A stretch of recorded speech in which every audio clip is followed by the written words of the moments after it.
Good morning, good afternoon, good evening. Welcome back to the number one podcast in the world, The Great Human Reconnect. As always, I'm your host, Hayden Binney. So today we're sitting down with a doctor, and not just any doctor. We are sitting down with Dr. Ash Hamilton. How are you, mate? I'm good, thanks, man. Thanks for having me. For anyone that's sort of looking at you like, doctor, like, what's he a doctor at? Who is this guy I'm looking at? Fill us in. Like, who are you? What do you do? I always get intrigued by like the doctor part, Yeah. and I always preframe that it's doctor of osteopathy. Yeah. And it's one of those weird ones that in Australia, if you have done osteopathy, you get to put it at the front of your name. So I just utilize it out of just ability to do so. But I've always wondered, I'm like, where does it come from? Because if you go to America, they actually have to do medicine and then osteopathy. So it's always interesting, that doctor name. But what do I do? Osteopath. And I would say that I specialize in like chronic pain. So anyone who's been experiencing pain for more than like 3 months, that doesn't seem to be able to get better.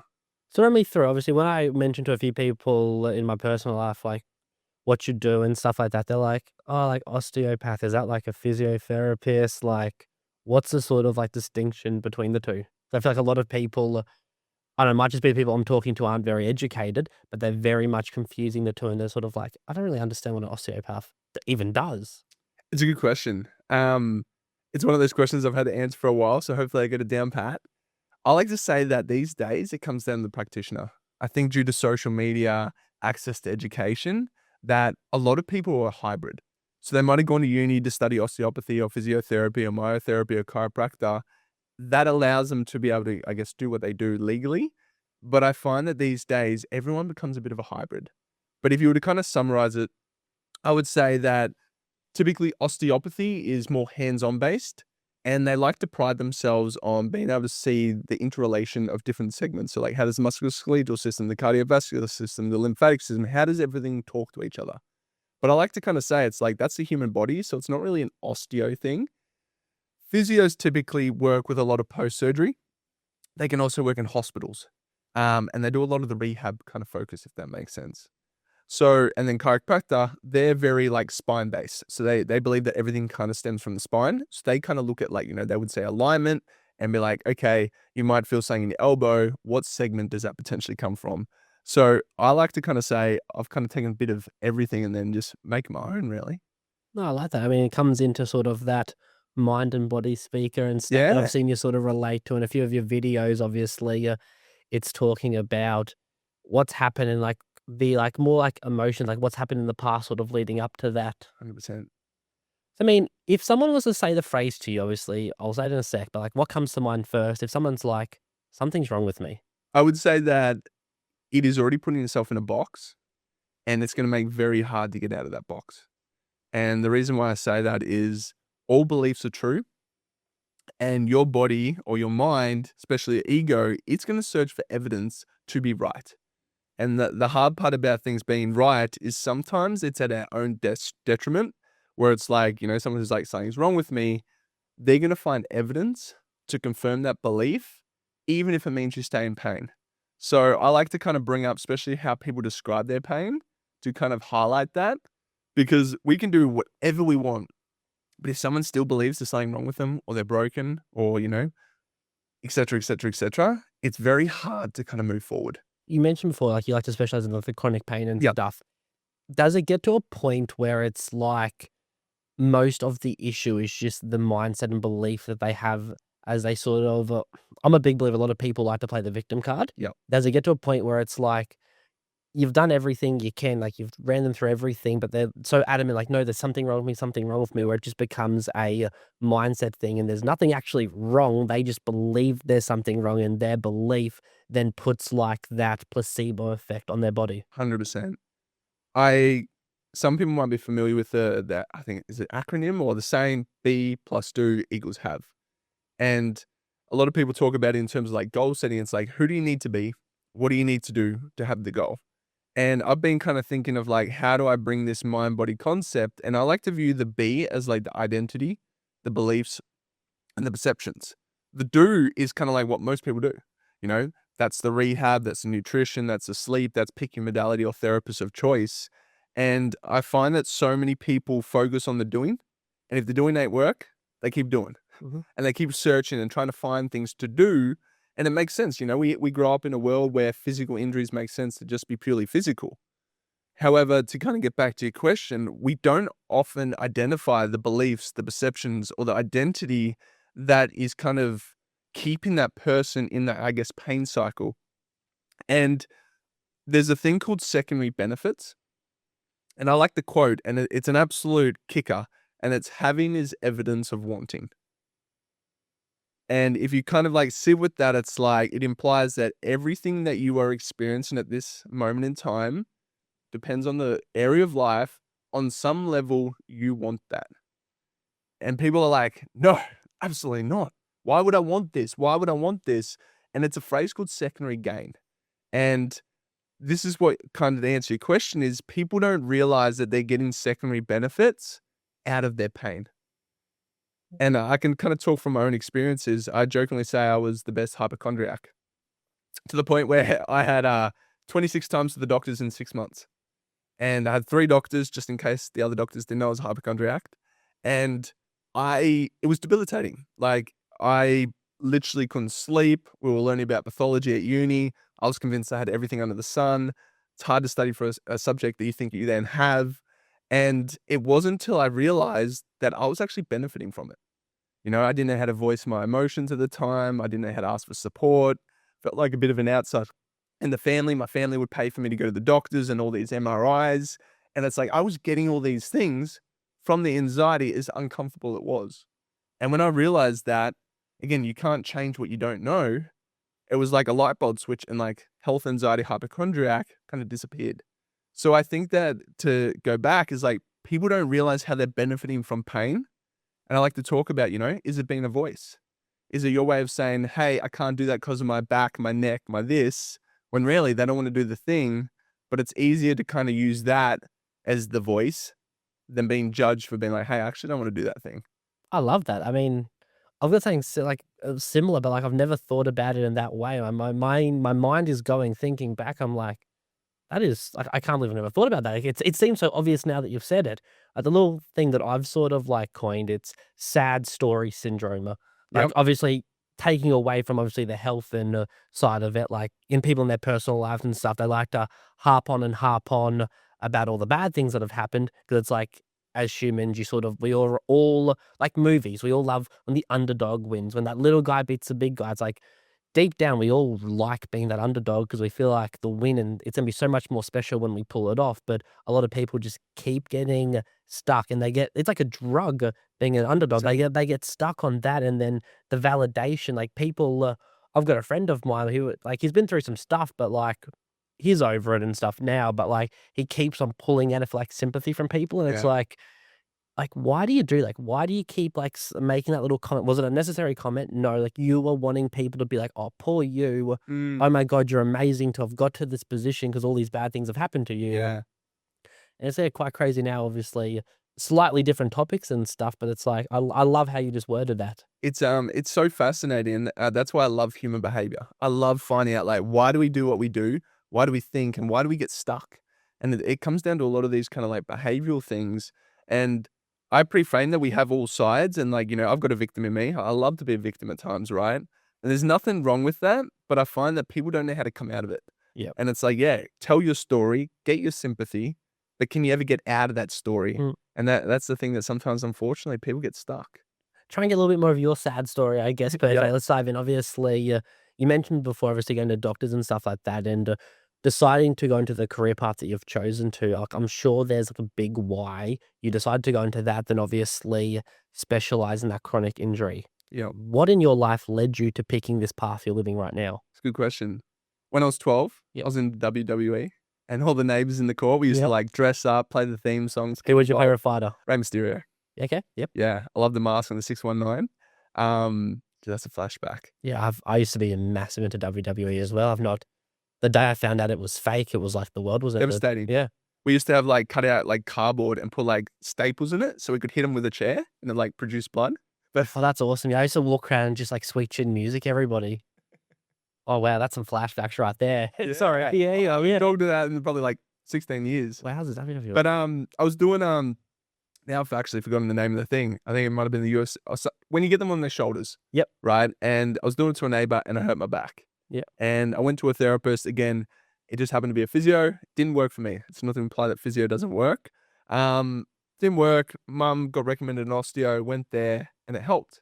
So the back of my head, I was like, oh, that's pretty cool. Like, back pain was really kind of like debilitating. That helped. Kept that in the back of my mind. Left school and did chemical engineering. Enjoyed it. Wasn't for me. But what the catalyst that kind of has really shaped me was, I was quite skinny and I got bullied a lot. And I left school and I kind of like got obsessed with gym. I was like, if I get big enough and strong enough, no one will bully me. Yeah. And women might be interested in me. Yeah. So I was really into like the kind of bodybuilding scene. And there was a few times when I was doing deadlifts and I hurt my back. And could barely walk out of the gym, done like a disc bulge, disc irritation. And again, I went back to like the osteo. And this time it didn't help. And I then got recommended this guy. Unfortunately, he's passed away. His name's Andrew Locke. He was this big 140 kilo dude. And he walked into his garage, just got like Arnold Schwarzenegger, everything around. And he didn't even touch me. He just looked at my movement. And I was like, wow, this guy's helped me and he hasn't even touched me. It really made me feel empowered because it was like, oh, I can help myself. I just have to, I guess, focus on my movement, if that makes sense.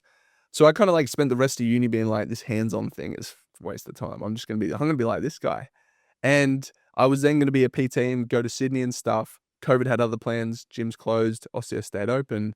So then I went into the osteo side. And I was still very like movement based and rehab based and bodybuilding based. And then I had my own kind of, I guess, tribulations where I guess had that first relationship, that first love.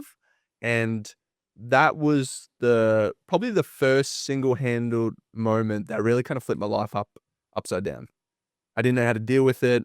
Drugs, alcohol, partying, which was, not saying I did often because I've been in that gym scene. It kind of kept me out of it. And then I started getting into like men's groups. Long story short, an accountant recommended I started seeing a men's coach. I was like, what is accountants? And I got into that and I started like really learning about my emotions, learning about myself, learning about why I did what I did. And as I kind of started doing that, a lot of my symptoms started going away. So around the time that, actually another moment was I broke my finger playing AFL.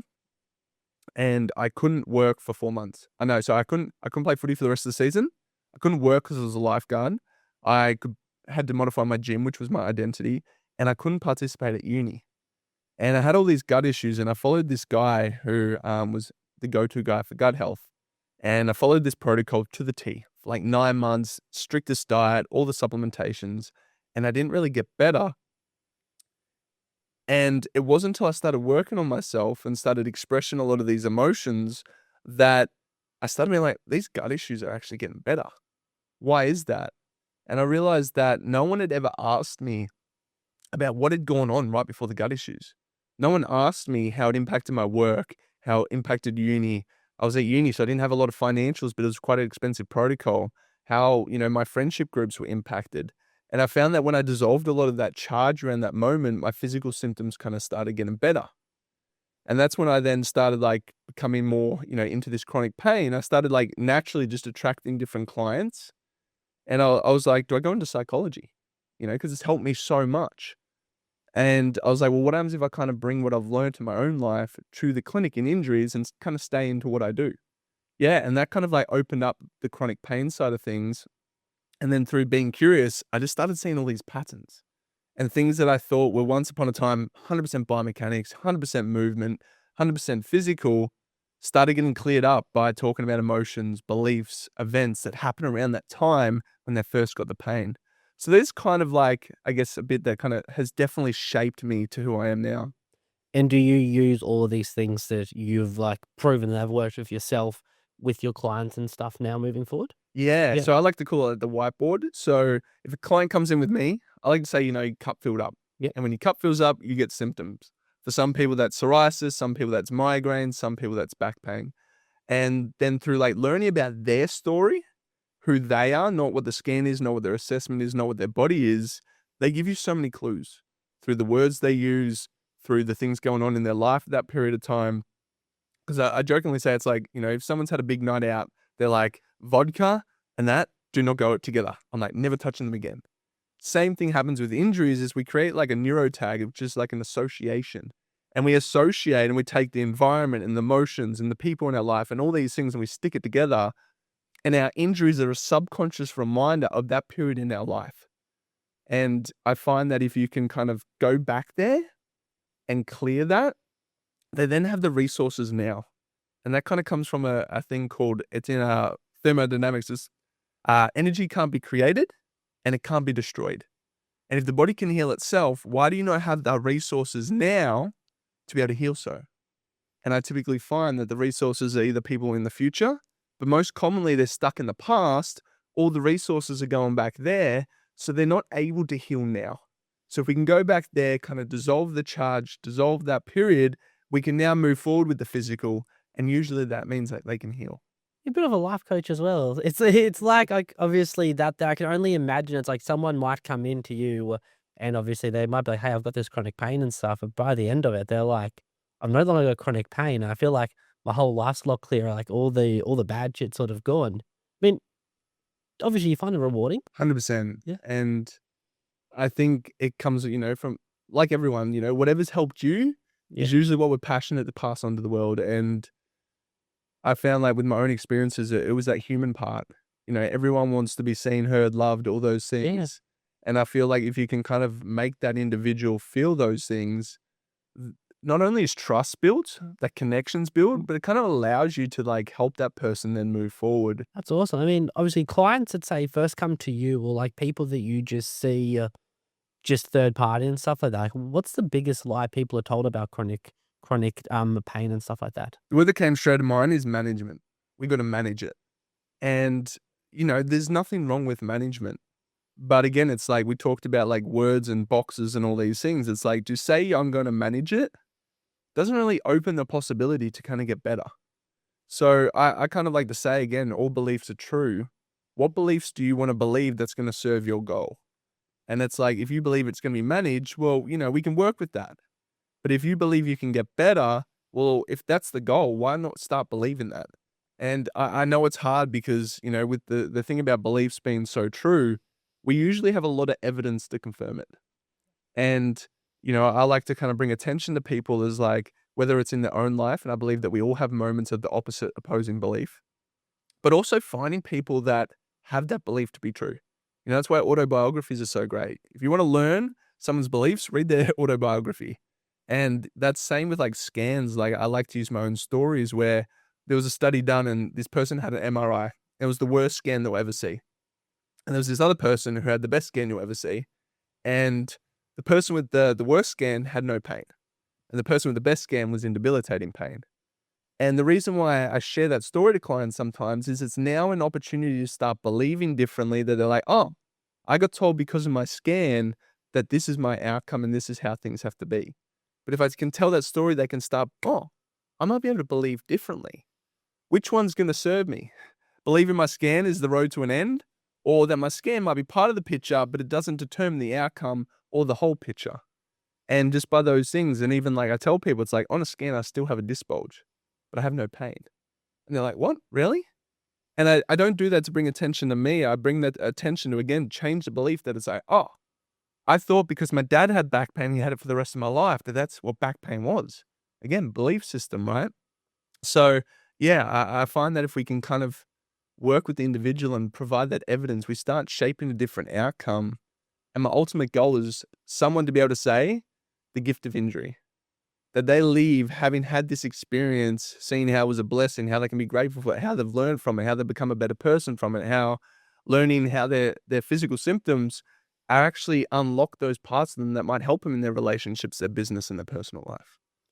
Tell me this and correct me if I'm wrong, but like listening to what you're saying there, obviously, someone might have a scan. It could show it's absolutely terrible, but they Yeah. feel completely fine versus the person that their scan looks awesome and they're feeling the worst sort of pain. Do you at all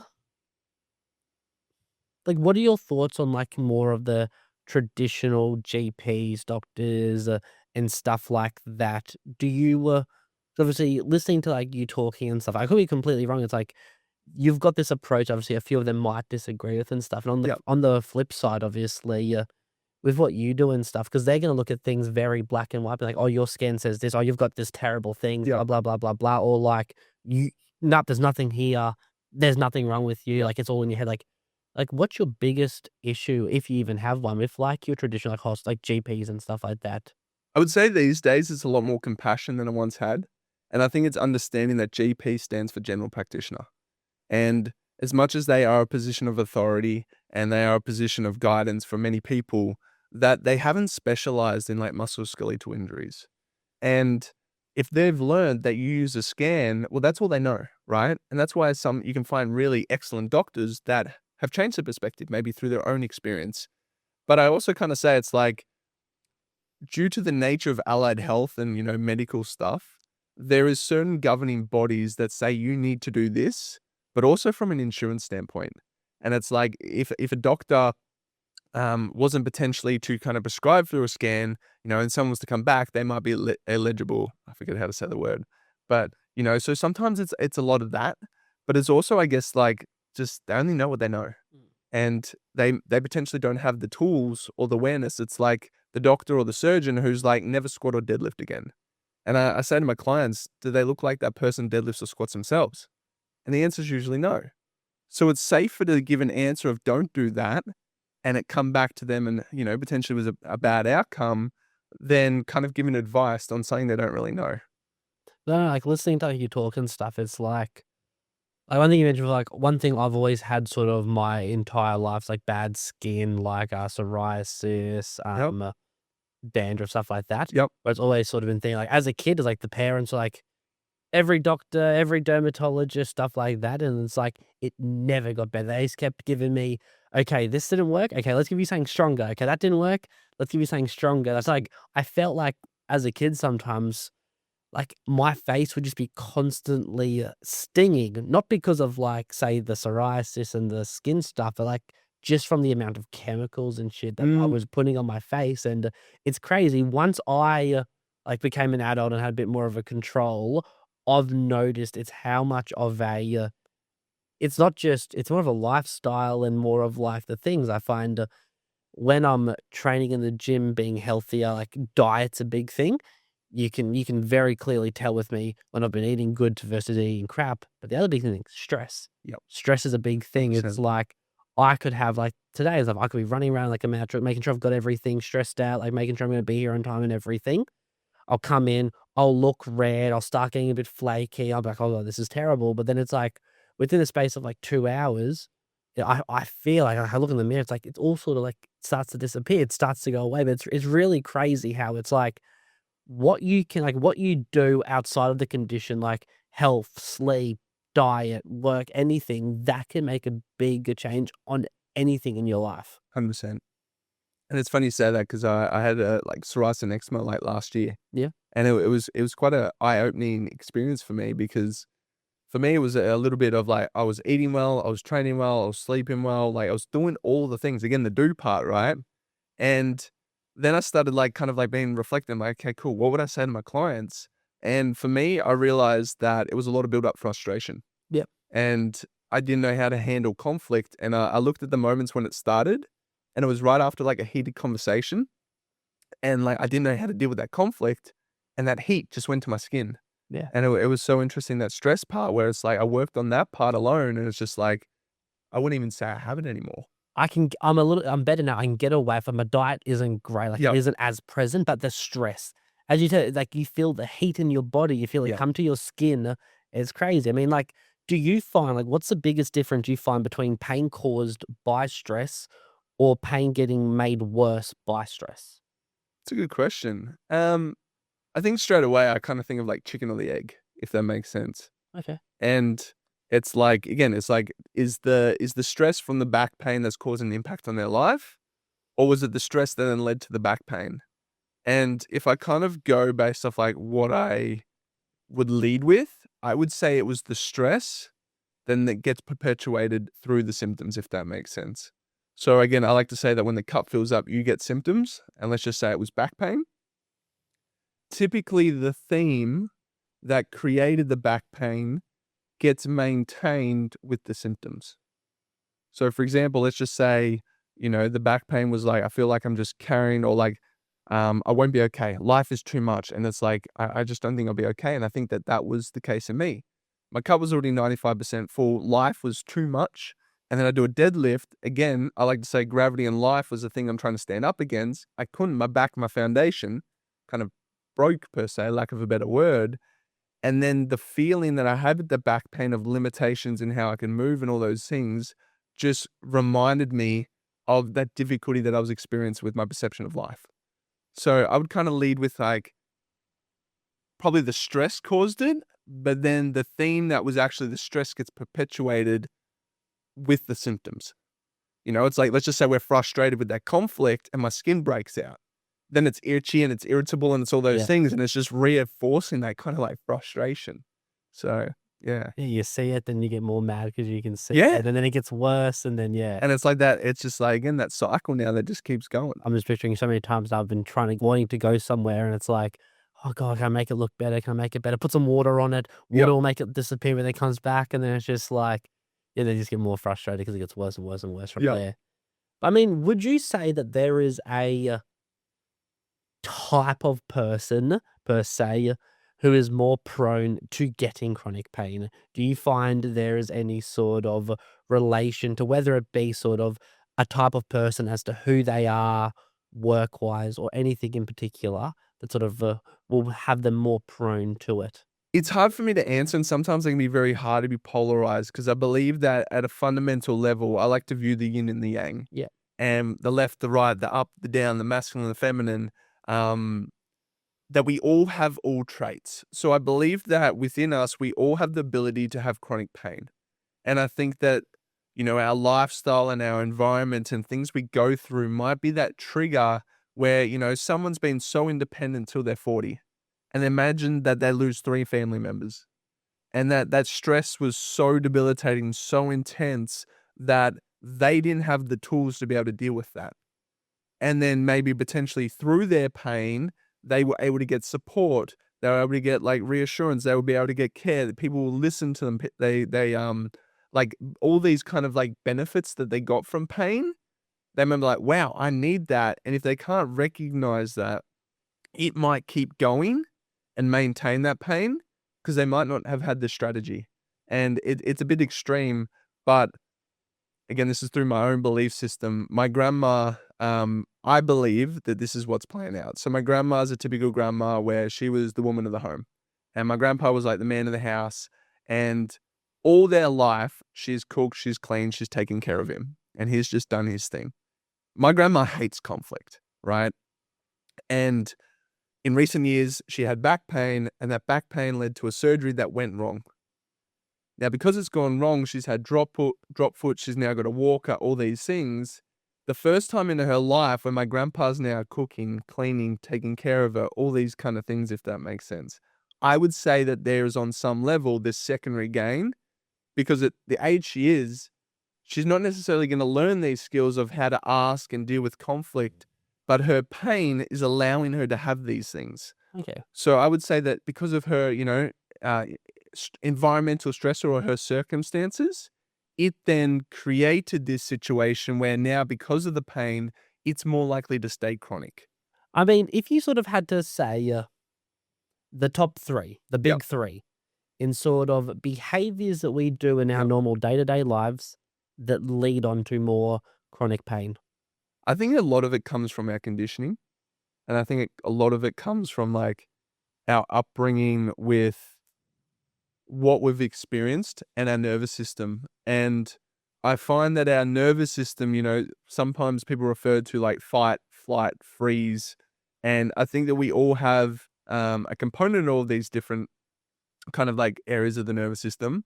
But within those kind of different kind of like fight, flight, or freeze, there's certain underlying beliefs that individuals have. So, for example, a fight person or fight kind of nervous system is someone who's going to be, they have to be the strong one. They have to be the capable one. They have to be the person where it's all up to them. So this might be an individual that has constant tension because they're always carrying the load because they have to be the strong one, the capable one. It's all up to them. An individual who's potentially more in a flight kind of nervous system is going to be someone who potentially on some level doesn't feel safe. They might not feel safe to slow down. They might not feel safe to be themselves. They're constantly going, they're constantly moving. They might be tapping, all these kind of things. And that would be an individual that maybe is a little bit more anxious. So that would be their kind of flavor of symptoms that could lead to chronic pain or chronic conditions.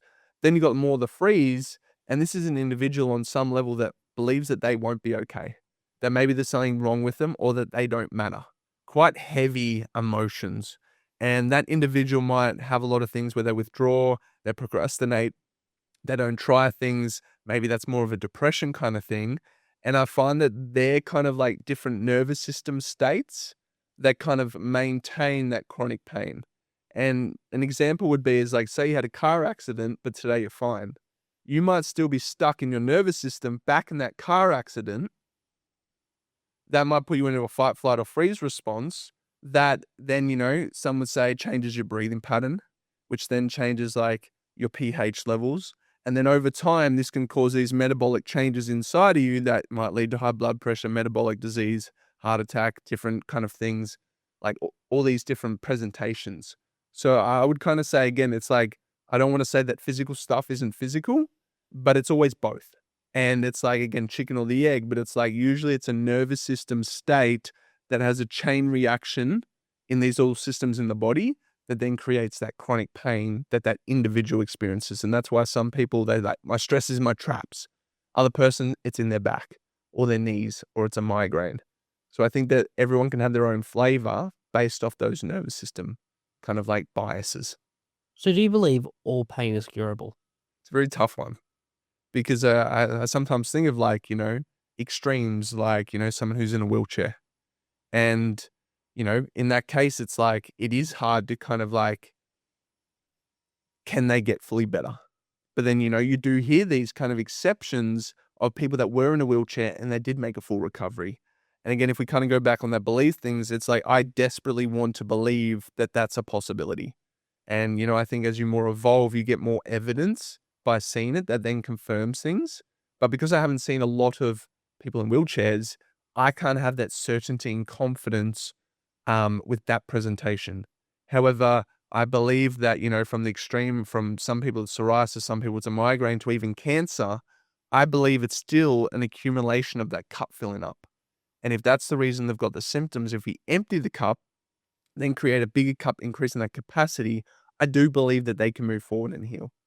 I mean, it's entirely up to you if you'd like to share, but like, is there sort of one person or like one event in particular that really stands out where you have been able to completely transform someone's life through healing them? I'll preframe that I don't heal them. I facilitate an environment that helps them. There's been multiple kind of case studies in my career that it's like that changed things. And, I'll give two that really kind of really changed things. And it was this guy who'd had 15 years of hip pain. It was on the right side. And again, I was very much, in the conventional approach, biomechanics, hands-on treatment. We got him damn strong in so many different positions. And every so often he would send me a message. He's like, bro, I just had a flare up. And I'd be doing things like getting out of a pool. And I'm like, you can lift 50 kilos doing walking lunges, step ups, all these things, but walking out of a pool, you get a flare up. And this is where my head at the time, I didn't know any better, but I'm like, it doesn't make sense. And I said to him one day, and again, I think sometimes my own detriment, my curiosity, I'm like, let's just fucking see where it goes, eh? And I said to him, like, mate, like 15 years, like, what happened? And he's like, nothing. And I'm like, what happened? There has to be something, like, I don't get this. And he's like, my parents split up. I hate my dad and have nothing to do with him. I was like, oh. And I remember hearing somewhere that right-sided injuries can be related to go, or men in their life. I was like, interesting. And I said, how do you describe your hip pain when it flares up? Again, I like to say cup filled up. He got symptoms. He says it's a flare up. I'm like, feedback. What do we need to learn? What's part of the puzzle? And he was like, I feel helpless when I have this hip pain. And just for some reason, intuitive, I was like, how did you feel when your dad left? And he was like, helpless. I was like, wow. And we talked about it and we dissolved the emotions that were talked to it. It was a lot of anger. And then his hip pain went away. And that was the moment, one of those turning points where I was like, we went the physical, we went hard, but we went to this other side and it completely changed things. Another one that I actually spoke about this morning was a good mate of mine. He had back pain for 9 years and he'd gone to all these different people, again, different therapists, not to say that they did anything wrong or that I'm better, but they were obviously missing a piece of the puzzle. And his thing was, whenever he went for a run, like 500 meters, he'd have this debilitating back pain. And again, it didn't make sense. He was super strong. He was a gym owner. And I was like, he's tried all the stuff that you do for back pain. And again, I was just curious. I was like, mate, like what happened 9 years ago? Tell me about your life. Like what was going on? I was like, curious, what were you doing with running? Again, that's specific to when he gets pain. It's like I was playing footy, high level. I was like, cool. Like I like to ask questions around relationships, environment, and work, because they're usually the big three that take up most of our energy in the week. And I said, tell me about the football team. And he's like, funny you say that, I used to get bullied. And I said, what happened when you kind of had the back pain? He's like, I stopped playing footy. This goes back to the having is evidence of wanting. The nervous system doesn't care about your goals. It only cares about survival. So how could the back pain be protecting him right now? He can't get bullied.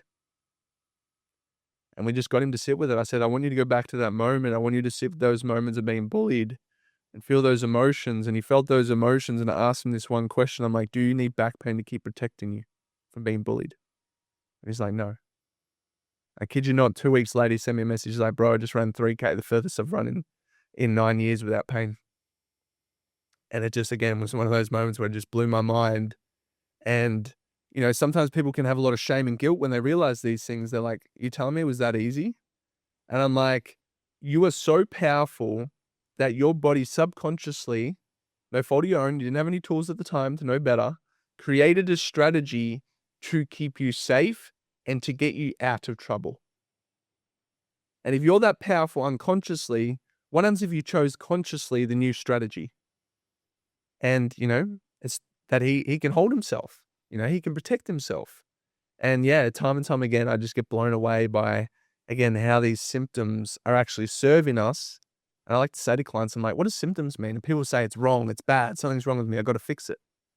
And I'm like, I give a bit of a story, and I'm like, imagine you went out last night and you drank 15 beers and then you went to KFC. You're feeling good at this point. And you're like, we got to get ice cream.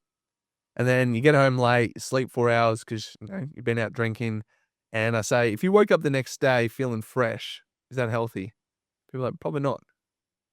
But I'm like, if you woke up and you're tired, you had oily skin, you had a hangover, your stomach's rumbling, all those things, is that more healthy? Because now that will guide you back to balance, if that makes sense.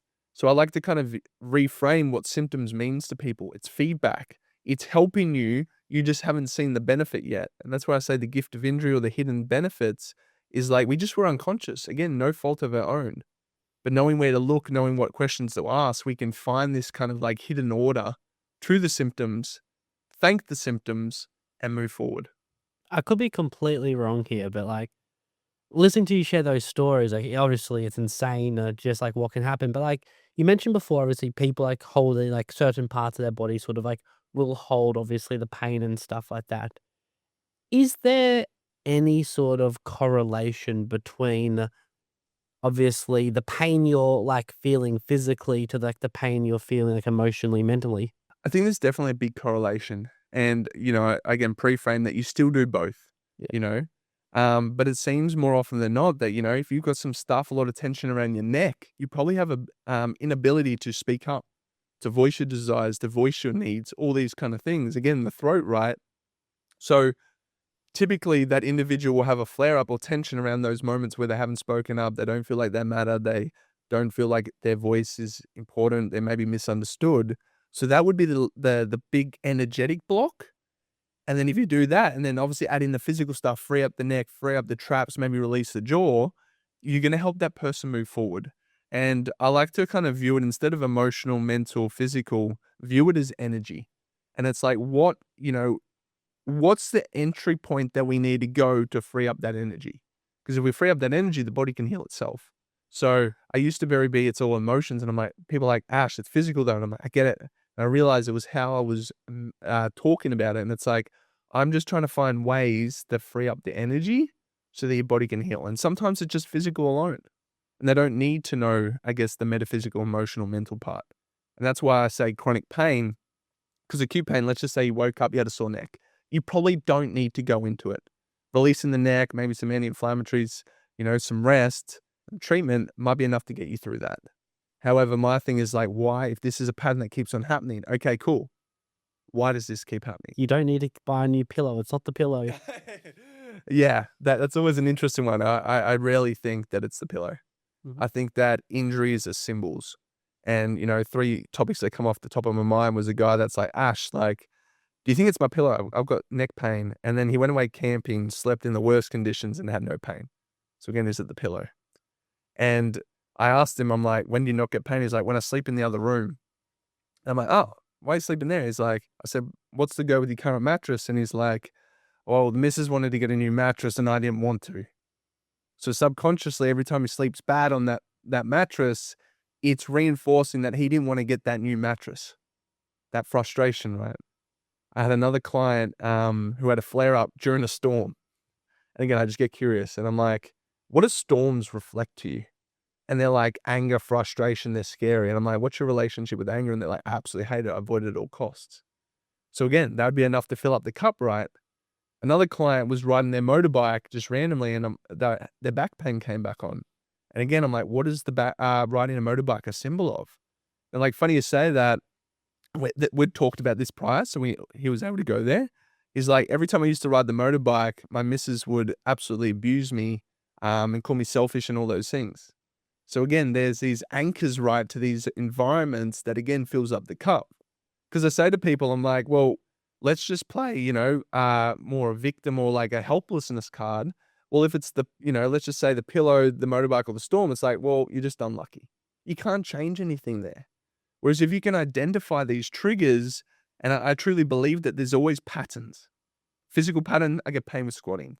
But there's also the mental and emotional pattern. Maybe it's the environment, maybe it's the people around, maybe it's this, riding a bike that is a symbol for an event that was stressful to the nervous system, which then triggers that nervous system response that creates tension, pain, aches.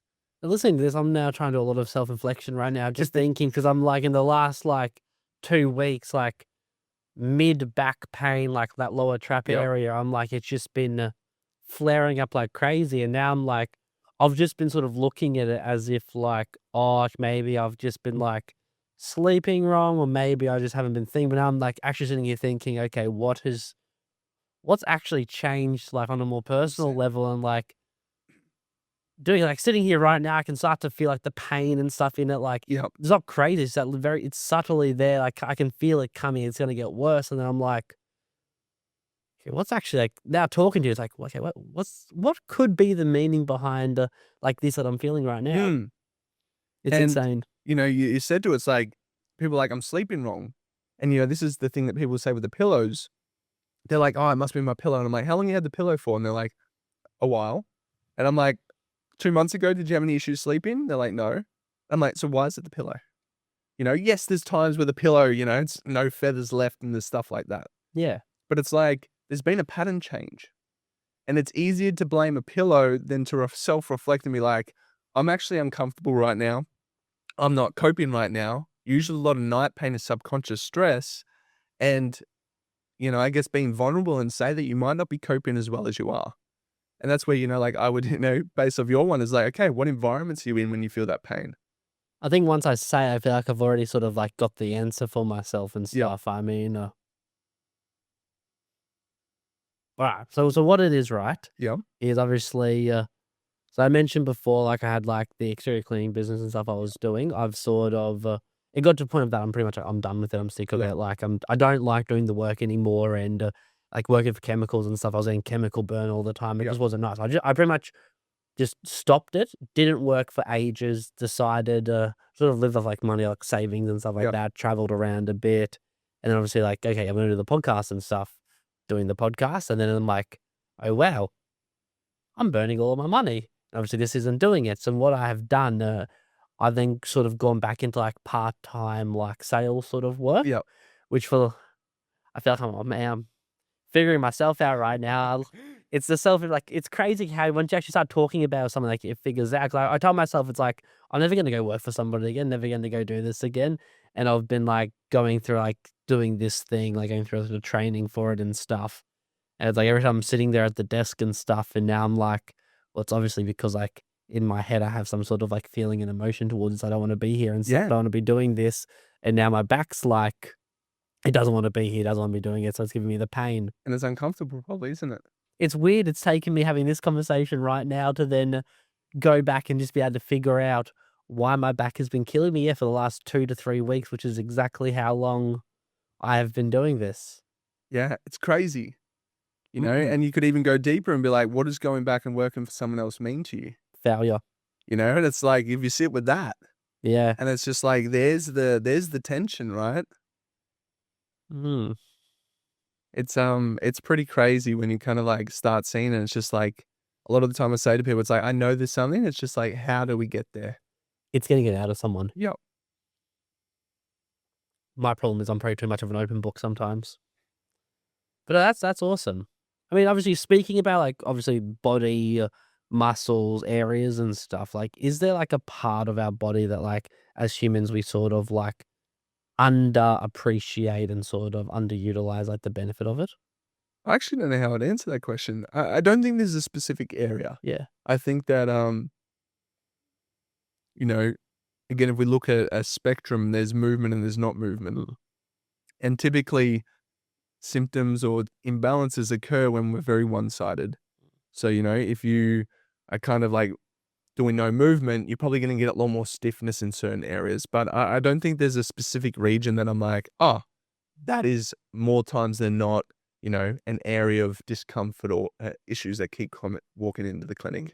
Where I got in touch, I've been watching a fair bit of your content and stuff, and, like, obviously, like, the small things, I was watching a video, I think, like, you had their arms out like this, their arms out, obviously, they're rotating, it's, like, Yep. where you feel it and stuff, and it's, like, talking about a lot of people are sort of, like, moving on very, like, linear Yeah. lines and stuff, and obviously, the example you use, like, obviously, with the shoulder press and stuff, it's, like, when you get up and stuff, like, the rib cage involved to fully extend it, and Yep. it's, like, how the body is so much, like, we use it, like, at the gym and stuff, it's very just, like, bench press, boom, boom, boom, Yep. and, like, we don't use it in that range of motion, the stretch and stuff that we should, and, like, uh, I was watching your video and I was like, of you doing this, like, I'm literally standing up at my house, moving my arm from there, I'm like, "Okay, yeah, I feel my upper traps in my neck area, Yep. I move it back there, okay, yeah, I start to feel it down the bottom now," and it's Yep. just like, it's a very complex thing, the human body, because, like, 100%. see, it's, like, on a bit more of, like, a selfish level, it's, like, wanting to, like, obviously understand, the body, how it works and stuff like that, and, 'cause for the longest time, like, when I was at the gym and stuff, it was always like, when I was, like, 17, 18, I was obsessed with, like, Mr. Olympia. I Yep. was never gonna be like Mr. Olympia and stuff. I like the classic physique, no, sorry, classic physique, just the, men's physique and stuff, Yep. like, in the board shorts. I'm like, "I wanna do that." So, like, I trained at that, and, like, everything is just very much just, like, man, like, this very, all the guy that I had training me was all machine, so everything Yep. was all, it was a fixed movement. I had no sort of, like, extra control, and I always found myself sort of, like, getting a little bit like, "Oh, like, my shoulders sore," like, Yeah. rotator cuffs. As a young, like, every sort of chest and shoulder, my rotator cuff would always hurt, and then I'd have to, like, then looked into, obviously, started doing a bit of, like, rotator cuff, like, warm-ups, exercises, and stuff like that. Then I moved into, like, the powerlifting side of things, and it was just like, God, did I get beat up doing powerlifting, because it was just like, because when you're in that headspace, you're like, "I just wanna lift as much weight as possible," and, like, Mm. you give up on form, and it was like deadlifts, like, I'd be shot for, like, a few days after doing a heavy deadlift day, heavy squat day, I'd be feeling it, like, I'd try and build up to a heavy bench press day, I'd sort of tweak my shoulder a little bit and stuff, and, like, now I say as I'm getting older as if I'm very old, but, like, more of, like, that functional fit, like, where, 'cause I feel like, yes, the body is so much more, it's a very complex thing. It's like it's the most complex thing that we'll probably ever have. Mm. Maybe some people might relate to, like, relationships could be more complex, Sure. but, like, our bodies and stuff are super, super complex, and just, like, how they move. Like, seeing, like, I really, like, enjoy, like, when I see your stuff, it's like moving the shoulder, like, how much of a difference it can make. Like, even just that, it's like changes, and, like, just me just thinking about it and stuff, it's so much more of an emphasis. So, like, what I would like to ask you, I mean, obviously, used to be a PT, used to like bodybuilding and stuff like that. Knowing what you know now of obviously the body, how it works, plus together with obviously your past experience, if you had to sort of like prescribe someone like the most optimal sort of like training program for a week, what would it be? So kind of answer the question, I would say that everything comes down to context. It's like, what's the goal? And the reason why I say that is people are always about optimization, optimize everything, and ultimately it comes down to balance. You know, you have the people that are trying to get balance at every single moment, every single day, and I believe it's the fastest way to get nowhere. And what do I mean by that is that we need a degree of imbalance to achieve anything. You know, to start my business, we needed to send it. Then the only issue is when people don't know how to come out of that energy. So if I can't come out of sending it, I'm going to burn out. And it's the same thing with the goal. It's like the irony is it's the energy that got you into that particular way of training is going to be the energy that lets you down. Let's just hypothesize this and, you know, some people might have some different thoughts, but it's like, okay, I look at powerlifters, right? And it's how can we get strong as fuck the quickest way possible? And it's in a very specific movements, bench, squat, dead. Now, that individual, and again, on my belief system, is going to be probably very rigid, right? And I look at their body, they become very rigid, they have lack of ranges of motion. They're typically someone who has a lot of built up of anger and they're able to express that through their sport, right? They're probably going to be someone who they feel like they have to carry a lot of weight. They have to be the strong one, the capable one, those things. And that's why people pick different sports, usually because of their psychological biases. How is that going to be the shortfall? Well, if they feel weak and they want to then overcompensate by being strong, and again, the sport reminds them that they're strong, they typically end up with injuries that make them feel weak. And they're typically how you get them out of that is going to be more low level stuff, not a heap of load. It's going to be heaps more range of motion, less rigidity. It's going to be the pendulum swing to the other side. I like to say that to heal the body, what do? Do the opposite. It heals themselves. If you're overweight and you eat too much, eat less, the body heals itself. If you are stuck in internal rotation, let's create external rotation, the body heals itself. So instead of trying to be optimal and, you know, hybrid in every single thing, again, that's where the person's like jack of all trades, master of none. It's like, cool, what is the intention that I want? And it might be, I want to get big abs, right? And, you know, a lot of bodybuilders love machines. However, you're not going to have that stability that you create yourself, right? You're potentially going to be very fixed in certain ranges of motion. That is going to be the letdown when you get a niggle, if that makes sense. So I would kind of be like, okay, what is your goal? Okay, I want to get big, I want to get strong. Sweet. What is potentially the hidden costs of that?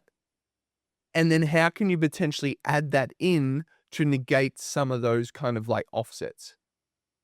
So I would kind of look at it from that standpoint when you said, what's the most optimal kind of training program? It'd be like, what are you trying to achieve? What would potentially be the letdowns to that kind of training modality? And then supplementing that in, maybe it's a few times a week or over a training cycle, or having awareness that it's like this period, I'm probably going to get very stiff and sore by the end of the training block. However, I pre-planned that.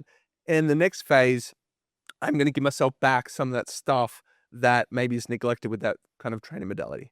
It's like, cool, I'm doing 31 talks before I'm 31. I'm going to send it, right?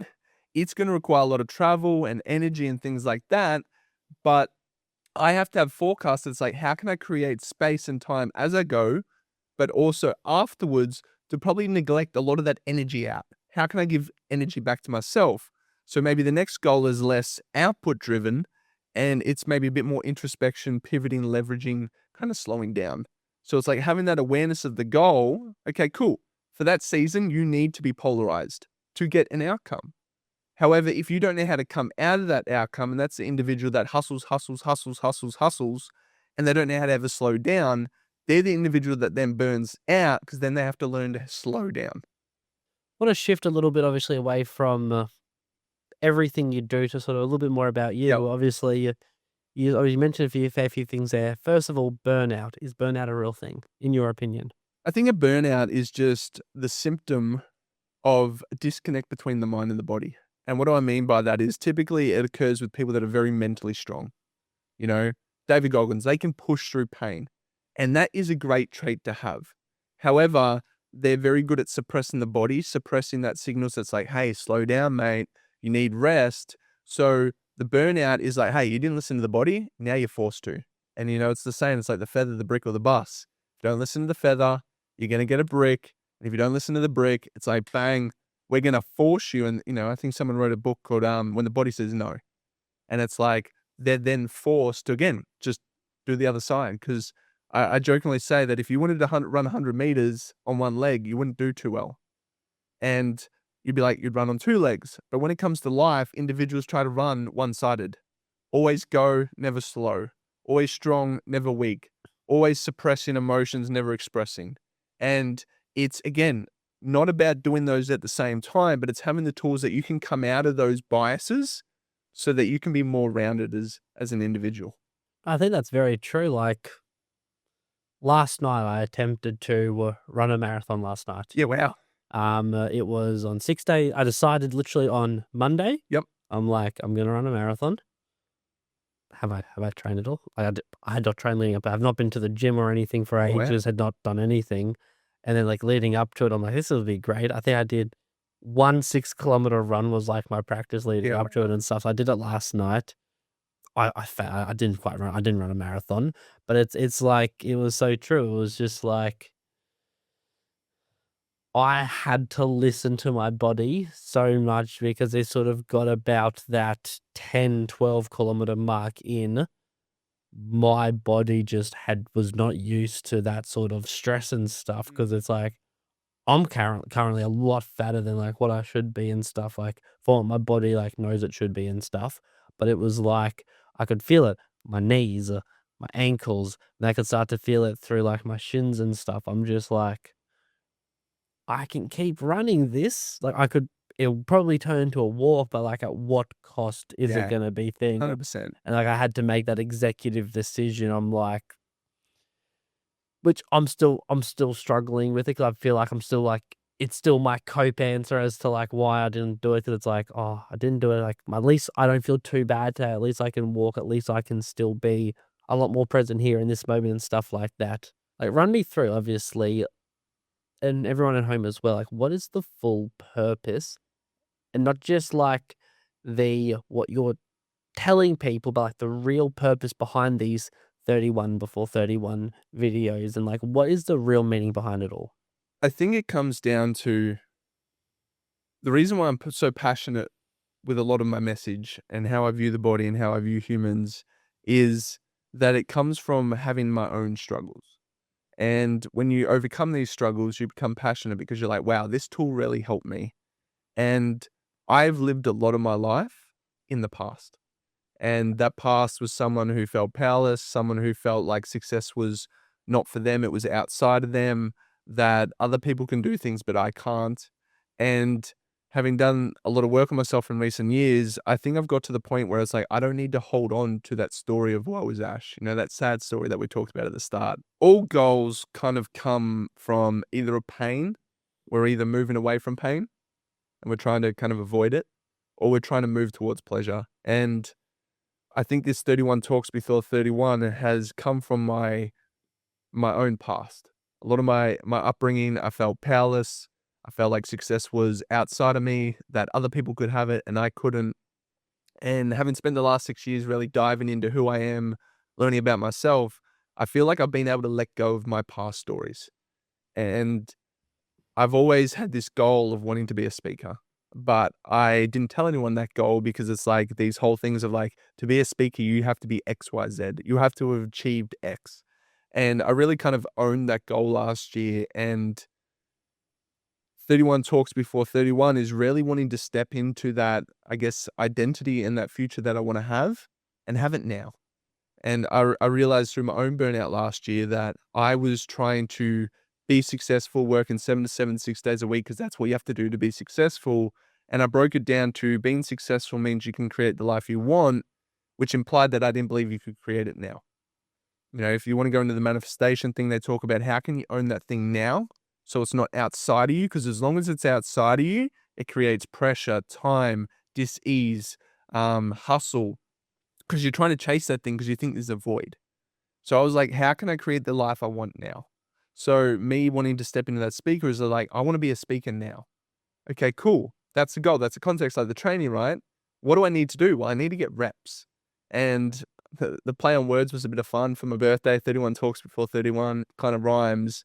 And I just want to get reps speaking. So that was kind of the driver, but kind of like, I'd be curious with that kind of marathon thing you just talked about. But I guess I'm wanting to kind of like reinforce that I can create the life I want and that I'm in control, and that if I have this idea, it can become a reality and it's not just a thought anymore. So I would say that part, I don't want to say proving, because again, proving is still outside of myself.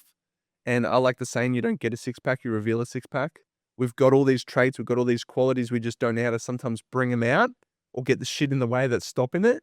And it's like, I'm wanting to bring out that part of me that can step into being a speaker.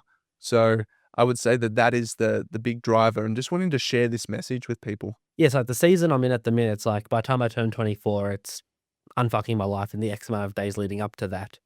And for me, it was just like one thing, like a little bit of pettiness in a way, like maybe it's just my cope sort of saying it's in a healthy way, but it's sort of like to be like to other people close to me that I feel do the things I don't like, which they're like they set themselves ridiculous lengths of times to do things that really should not take that long. And it's like, okay, I'm gonna do this in this amount of time.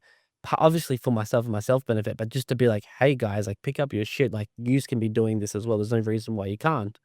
And it's, yeah, setting these, which some people might think is unrealistic things, but it's like even if I don't reach like what I've got written down on my board and stuff, like I'm gonna be 10 times closer than what I would have been if I'd told myself, "Oh, I'll have it by the end of the year." Because before I know it, knowing me, I'm naturally a lazy person. I'd leave it to be like, I'm in September, "Oh, I've still got a couple months to do this." Then November, "I've still got a month to do this." And before I know it, I'm in the exact same place. Because for me, my biggest fear at the minute is going into next year being like having that outlook of like, "Oh, I'm gonna achieve all of this by the end of the year," being the exact same things that's always been. Because for me, I'm a big thing. I'm a massive liar when it comes to myself. I'm very honest when it comes to other people, but I have known for a long time, I lie to myself. I tell myself I'm gonna do stuff, never do it and stuff like that. But it's like changing that old identity. And for me, it was trying to like the whole thing of the marathon was, okay, put myself in uncomfortable positions, because it's like, if I can run the marathon, like, because I believe it's a lot more of a mental thing than it is physically. Unfortunately, the physical started to give up on me last night, which then led into me. I wasn't mentally strong enough last night. Like I let the second that first bit of pain came in, my mental clock was already just like, oh, we're changing the route just so that we're gonna be closer to home if we need to go home and cut this thing early. It was just like it's trying to kill that like negative little switch in there. It just keeps us. Wait, I don't know why I do it. Like it's my biggest thing. I'm like I want to like get over. It's just like the second any sort of discomfort comes, it's automatically turning off. And now, seeing here, I'm now self-inflicting as I'm talking. I'm like, obviously, there's gonna be some sort of trigger and stuff like that, just like the body in pain that's caused that. And I mean, I've got to go on that journey of figuring that out. But for me, it was just like, okay, if I say I'm gonna do this marathon, best case scenario, I run the marathon. I then fix majority of my issues and stuff. Worst case scenario, I've at least attempted to do something difficult, and that's 100 times better than not doing something difficult. I'd rather try the hard thing and fail than not try the hard thing at all. It's interesting to hear you talk about, you know, just even the words you kind of use. I'm like, oh, it's interesting, how you like, let's unfuck my life, right? So again, it's like, I'm like, oh, that's the energy you're coming from, right? When I kind of like, if you were to come into the clinic, right, and you're like, last night I was trying to attempt a marathon and I've got all these aches and pains. You know what? And you can say anything, completely be brutal to me. I do not take offense. I've got very thick skin. Say what you need to say. It wouldn't necessarily be about attacking you, right? Because like, I don't believe that's going to achieve anything. What I would be asking is, it's like, who do you get to stay if you can't remain? If you can't do a marathon, who do you get to stay? How is it protecting you by not completing that marathon? What stories, what narratives, what beliefs do you get to keep about yourself? by not completing the marathon, like, what do I gain by not actually doing it? Yeah, like, because there's always benefits, right? So it's like you said, I wasn't mentally strong and I stopped and I was looking for, the way out. I believe that your body or your nervous system is trying to protect you, right? You're trying to step into this new identity, which is threatening, right, to survival because it's unfamiliar. Anything unfamiliar is a threat. So, who do you get to stay? How do you get to talk about yourself? What do you get to think about yourself by not completing that marathon last night? Maybe it is still, like, a bit of, like, that victim and stuff like that because, I, one thing I've spoken about a bit and stuff, it's like from, like, the people, closest to me and stuff, not feeling a massive sort of, like, support sort of thing, Yeah, and, now it's like a lot of people online, like, start doing this and stuff. Obviously, you get messages saying, "Oh, we like the podcast, we like what you're yeah. doing," and stuff like that. So, I mean, me not completing it, like, my body telling me and my mind telling me mid-thing to stop, maybe it's still knowing, like, I'll still get things of being like, "Oh, like, good try, at least you tried," and stuff like Yeah. that, still, like, getting people's validation. But, like, I'm thinking, I'm like, "I would've got better validation if I'd done the damn thing." So I like to talk about this concept of range, right? Let's just talk about the body. If you got restriction in the shoulder, we create space to be able to move into, right? The person who's most flexible in the room controls the room. If you're playing chess, and that person's got 50 moves and you got 5, once you run out of your 5 moves, you're probably not gonna win, right? And it's a bit of an odd way to kinda go about goal setting, but we always focus on the goal. I like to focus on creating range. So if this is middle and that's your goal, that's your range. We don't ever spend time sitting with the opposite. And it's like, even if you were to close your eyes right now and just start breathing slowly, what is the thing you're most afraid of if you don't hit these goals you set? Like, what is the thing? Is it rejection? Is it shame? Is it's like, I can't stick to things. People are going to see I'm not in integrity. People are going to, think that I'm weak. Like, what is the thing that you're like so afraid to feel? Oh, my biggest fear is, not becoming the person I believe I can become. Yep. And what would that mean about you? Means I am a failure and I've wasted my one crack at life Yep. And why is that so painful? because I believe I owe it to myself that I only get one crack at this. If I'm gonna do it, why don't I be the best version I can? I don't wanna feel like I've wasted it, and, like, I want everything that I want to have, and, I guess I don't wanna live a life being, like, paycheck to paycheck, bill to bill, sort of just stuck in that sort of, lower middle class where it's just like not saying people can't be happy and stuff, but, like, I've come from, like, position of, like, financially things are difficult, and it's like, you don't get much choice, you don't get much flexibility, you don't get much say in sort of what you do, it is what it is sort of thing. Mm. What I hear from that is like, I've got one life. I got to maximize it. I got to get it right. And if we're trying to get it right, that's one side of the continuum, right? Which implies that we're running away from we can't get it wrong. If you were just to sit with the thought of like getting it wrong, how does that feel? Like, it's heavy, but it's sort of, it's giving me, like, nothing's coming into my head, it's sort of like a lot of lost and confusion and, Yeah, confusion mm, and all those things, right? So I would say, you can either do it now or do it at another time, but sit with that. Sit with that feeling of getting it wrong, wasting the potential. Like a lot of people be like, why would you want to sit with that? If you can sit with that sensation, if you can breathe and regulate yourself through that sensation, you've created this continuum where you're okay if you get it right and you're okay if you get it wrong. You've created space. yeah. Now there's not this pressure and this tension to move away from getting it wrong. I've got one life, I've got one chance, I've got one thing to get it right. And it's like, now we decrease the tension. And once we decrease the tension, now we get space to then move forward. So whenever I kind of sit with a goal, I'm like, let's sit with the worst case scenario. You know, I don't hit 31. Yes, I have to give away 10 grand if I don't do that. But it's like, that's not really the fear. The fear is that maybe I won't ever be a speaker. Maybe that I'm not good enough at being a speaker. Maybe people don't want to hear me speak. And, you get to that part and that rejection, that shame, and maybe my dreams are never going to happen. And if I can sit with that and be okay with that, I now create all this space. And I believe that if we create that space, now we're more likely to be flexible if things come up. Whereas if we're so rigid, and look, I'll talk about my own experiences. Like, my parents are still married and, 35 years or something. And I've had this belief for a long time that they're not meant to be together, which implies that they got it wrong. So to compensate with that, I've tried to get it right. And that's a lot of pressure. I got to get it right. This woman has to be the one. Because if I don't get it right, then it means I got it wrong. And it's created a lot of tension and pressure and this seeking for certainty and always trying to find something that's potentially wrong so that I don't make a bad decision. But if I can sit with the okay that it's like you can't get it wrong, we create this space. And then that allows opportunity and to kind of move forward. So I kind of like just highlighted that because it's like, if you can create that space, I believe you got more likely to achieve that goals because now you don't have all that tension. And that energy you're coming from is not, I've got to unfuck my life.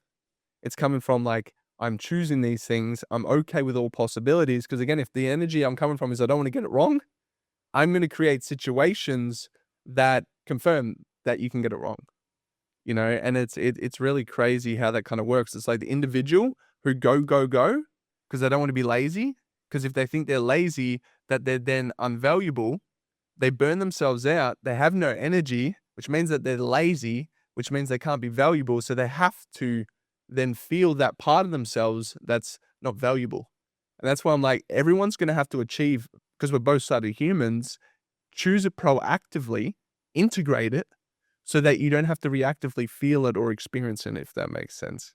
I'd like to ask you sort of 2 last questions. Yep. Obviously, first one, I mean, is there anything you feel like we have not quite discussed or sort of not touched on deep enough, or even not have, or we just have sort of let it slide a little bit, that you feel is super important to discuss? I think when it comes to symptoms or anything in the body, Yeah.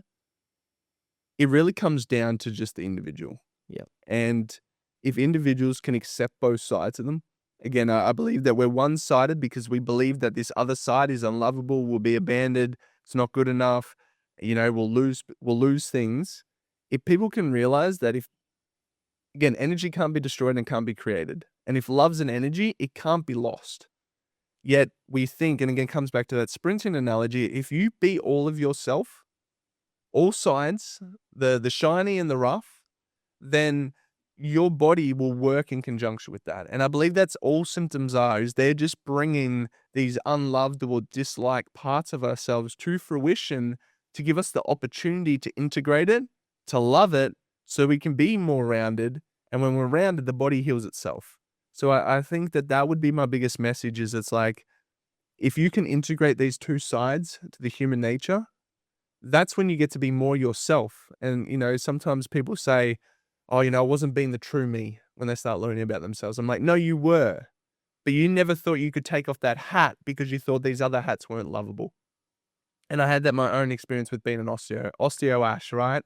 I'm lovable, I'm valuable, I'm all the things as osteo Ash. It's not that I wasn't being authentic or being me and I was wearing a mask. It's just I didn't believe all these other versions of me were lovable and good enough and valuable.